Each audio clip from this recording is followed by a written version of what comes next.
ओम नमो भगवते वासुदेवाय। ओम नारायणाय। सुखदेव जी का राजा परीक्षित से पिछले राजाओं का हाल कहना।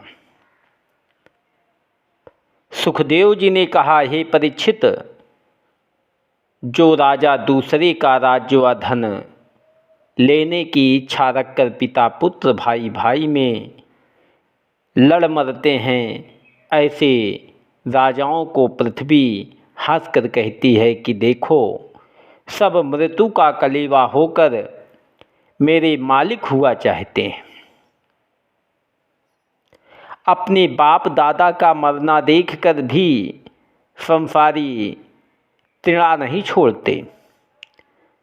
जितना परिश्रम दूसरे की पृथ्वी द्रव्य व स्त्री लेने के लिए करते हैं तथा अपने व वीराने को मार डालते हैं, उतना काम क्रोध मोह लोभ आदि बलवान शत्रुओं को जीतने व अपना परलोक बनाने के लिए नहीं करते। जब राजा पृथु, पुरवा, गांधी, नहुस, सहस्रार्जुन, मानधाता, सगर, खटवांग, धुंधुमार, रघु, तीर्णबिंदु, ययाति, सयाति, कुबलायस, बलि, नृग, हिरण्यकश्यपु,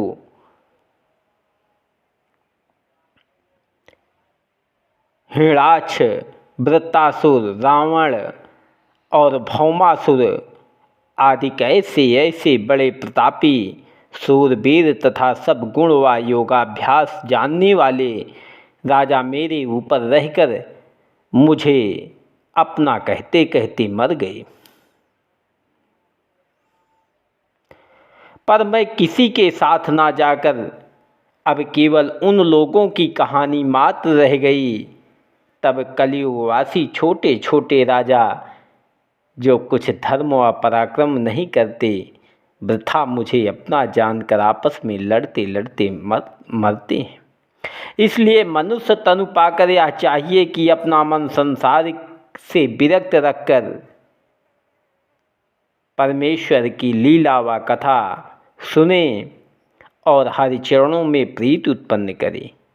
हे राजन, तुमको कुछ संसारी चाह रह गई हो तो इन राजाओं की गति समझकर विरक्त होने के लिए हरि चरणों में ध्यान लगाओ।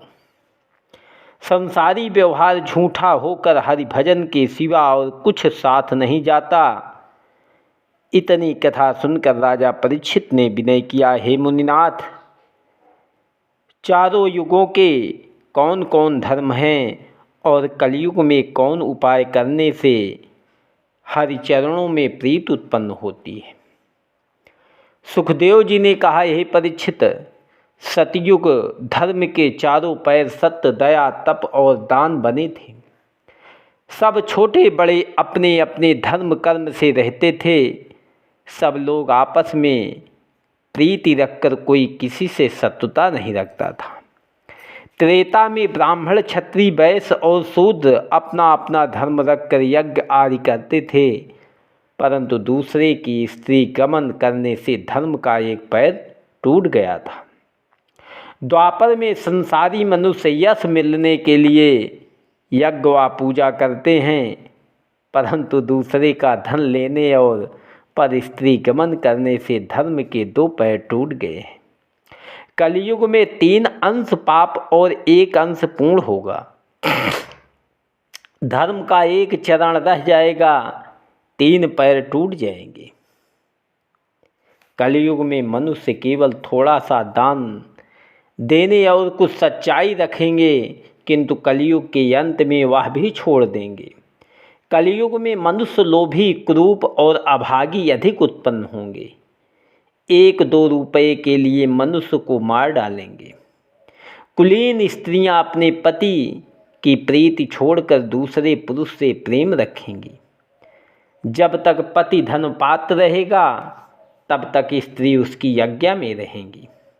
विपत्ति पड़ने पर दूसरे पुरुष के पास चली जाएंगी। अच्छे भोजन व सुंदरी स्त्री की चाह में सन्यासी आदि गृहस्थ हो जाएंगे। विपत्ति पड़ने पर सेवक अपने स्वामी को छोड़कर दूसरी जगह चाकरी करेगा। सब लोग अपने स्वार्थ की प्रीति रखेंगे। राजा लोग अपने दासों को बुढ़ापे के समय छोड़ देंगे। बहुत मनुष्य द्रव्य व संतान की अधिक चाह रखकर भूत प्रेतों को पूजेंगे। धन लेने के लिए बेटा माँ बाप को दुख देगा। माता पिता भी खाने के लोभ से अपना बेटा बेच डालेंगे। शूद्र लोग बैरागी व सन्यासी आदि का भेष बनाकर दान लेंगे और ब्राह्मणों को मंत्र का उपदेश करेंगे। आप कथा बाँचने के लिए ऊंचे सिंहासन पर बैठकर ब्राह्मणों को नीचे बैठाएंगे। इसी तरह अनेक पाप संसार में होंगे। हरि भजन व सुमरन कम हो जाएगा। चारों युग का फल प्रतिदिन मनुष्य के शरीर में प्रकट होता है। जिस समय मन जप तप व धर्म की ओर लगे उस समय सतयुग का धर्म समझना चाहिए। जब लोभ व तृणा मन में अधिक उत्पन्न हो तब त्रेता युग का धर्म जानो। जिस समय अभिमान कामदेव व प्रेम मन में प्रकट हो उस समय द्वापर का धर्म समझो। जब झूठ जीव हिंसा व क्रोध मन में अधिक उत्पन्न हो वह कलयुग का धर्म जानना उचित है। राजा परीक्षित ने कलयुग का लक्षण सुनते ही बहुत डर कर पूछा, हे मुनिनाथ, जब कलयुग का ऐसा धर्म है तो संसारी जीव किस तरह उद्धार होंगे? सुखदेव जी ने कहा, हे परीक्षित, कलयुग में यज्ञ तप व योगाभ्यास आदि कुछ नहीं बन पड़ता, परंतु एक बात बहुत अच्छी है कि दूसरे युग में संसारी मनुष्य सच्चे धर्मात्मा और दयावान होने पर भी बहुत दिनों तक यज्ञ तप पूजा और तीर्थ स्नान करने से मुक्त होते थे, किंतु कलयुग में केवल परमेश्वर का नाम जपने, उनकी लीला व कथा सुनने और गंगा नहाने से भवसागर पार उतर जाते हैं। जिस तरह महापापी अजामिल ब्राह्मण मरते समय नारायण नामक अपने बेटे को पुकारने से बैकुंठ को चला गया था, उसी तरह कलयुग में परमेश्वर का नाम लेते ही सब पापों से छूटकर मनुष्य पवित्र हो जाते हैं। दूसरे युग में अधर्म कम था।